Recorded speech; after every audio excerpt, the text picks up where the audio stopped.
Greetings, everybody. Welcome to Mystics Outlook, joined by Raymond Lyons, Cardo Dudley Jr.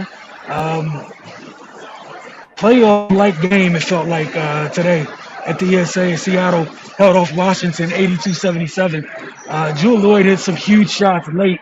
That said, Washington still had an opportunity, just weren't able to capitalize. Ray, want to get your thoughts first, and then Cardell, just on your thoughts on, you know, Seattle taking control of this game late. Yeah, man. The intensity was definitely in the building. These two games are important for both Seattle and Washington. As they're jockeying for playoff position. So you knew this was going to be an intense one. You know, the pretty evenly matched teams. The Mystics, man, they started off. They were pretty solid to begin with. They missed a few bunnies in the first quarter, but pretty much everything else was on point. The defensive intensity they started this game with was out of this world, man. They put a lot of pressure on Seattle to begin with, and and they're good at translating our defense and offense. Then on in their half court offense, they were executing pretty well. Lena Deladon, she had it going pretty much all night. Ariel Atkins chipped in. Natasha Cloud, she finished with a double double. They had a lot of contributors, but just they had a little lull in the third quarter leading into the fourth, where Seattle kind of made a push, and the Mystics, they were able to fight back and make it a game in the end. They just didn't make the plays to finish it off. And like you mentioned, Wilson Drew Lloyd, man, every time it looked like the Mystics were about to get over that hump, she was there with a response. So she was definitely huge for the Storm. Man, this is the type of basketball you expect to see from two teams of this caliber at this point in the season. They know what's coming up. By the looks of it, they might be facing each other in the first round of playoffs. So there's these are like the times when you try to get an edge on the other team. You know, um, and Tina Charles, she was on a mission. The last time she was here, she was playing with Phoenix, and Shakira kind of got the best of her, and she looked to kind of nullify that performance tonight, man. She was ultra aggressive, looking to score the basketball and rebounding as well. So yeah, man, just a hard for a good win for Seattle. A missed opportunity for the Mystics, but they get another crack at it tomorrow to kind of even things up. Cardell?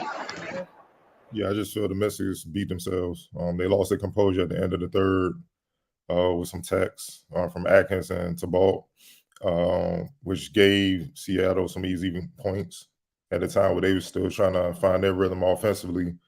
And you can't give a team like this those opportunities. Then in the fourth, when the reserves came in to give the starters some rest so they can come in and try to finish the game, the Storm starting off on an 8-0 run. And the type of turnovers that the Mystics had, that led to Epiphany Prince leaking out, getting the easy just steals, like they damn near handed it to her to go out and get layups. That put the Mystics in such a big hole. And despite that, they still had a chance to win at the end of the game. It's the same two things that has been plaguing them all season. They have spurts where they just sloppy offensively, man. We're turning the ball over, taking bad shots, or whatnot. And then they have spurts where I feel like they settle. In that case, office, they settle for uh, they settle for shots that they can get at any time instead of keeping the pressure on the opposition, man. And Seattle, you're not gonna beat Seattle. You're not gonna beat Chicago. You're not gonna beat the Aces playing that way. You got to you can't give them opportunities to beat them because the Mystics had them. They were cold. Seattle was cold, and even though the Mystics were kind of cold, they still had it going better. And then once all that combination towards the end of the third and the fourth quarter happened, with the turnovers and put them in the hole, now the pressure's on.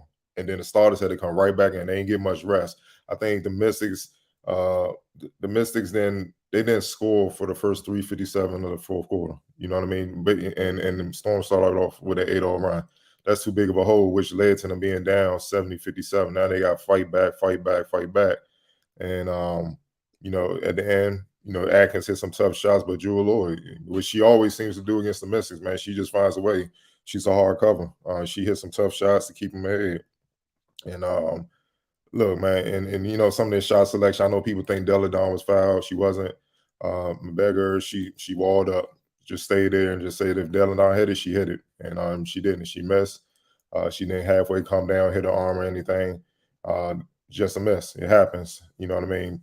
But a combination of that, what happened in the third and the fourth, and I think McBeggar and Talbot, their production off their impact off the bench was huge. Was huge. When Seattle couldn't get nothing going, those two defensively blocking shots, getting rebounds, scoring inside. Talbot hit a big three. That right there, man, it just proves the difference. The bench play was sharper for the Storm.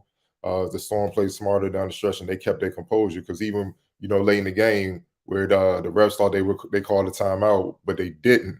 And Sue Bird and the coach Noel they were mad because that forced them to have to take the ball out of bounds, which it led to a turnover and gave the Mystics another chance to possibly win this game.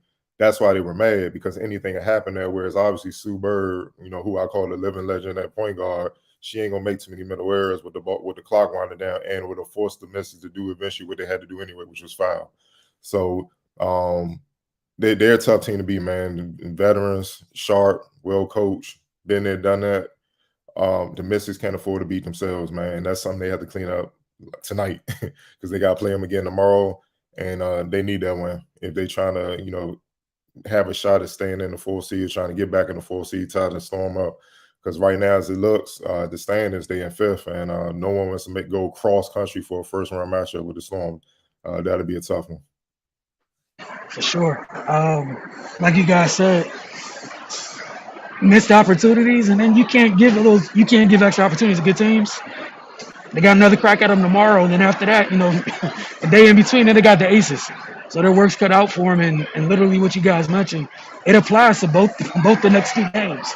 Can't afford those things. That said, who'd you guys have for player of the game? Cardell, we'll start with you and then Ray.